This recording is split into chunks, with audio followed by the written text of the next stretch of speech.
Hey guys, and welcome back to my YouTube channel. Thank you. Recently I've been putting some French cleats up for my garage and I've found that it's very useful. So now I'm going to find space for this because it's not in the way. It rolls down, it kicks you. I'll show you the best way to store this away, and it's got easy access as well. So stay tuned. So how I'm going to be storing this roller, if you've not watched my videos, please go back and watch them, how I've been doing this French cleat style. So basically what I'm going to do, I've cut my French cleats, putting this on the wall here, a few dowels through here, and I'm going to hang it on there. So please stay tuned while I do this.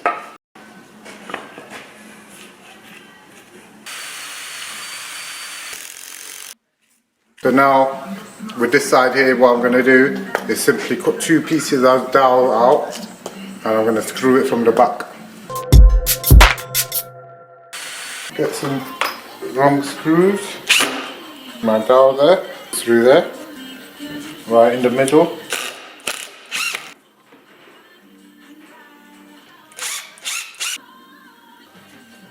Simply just screw it in like that till it's about hand tight. No, that's that. Right, simply just goes like that. Hold up. And it will go and sit in there. It's out the way, it's not going to be rolling around no more. You could even move it in different locations as well. I've got enough space to walk around here. I could make it through that gap too.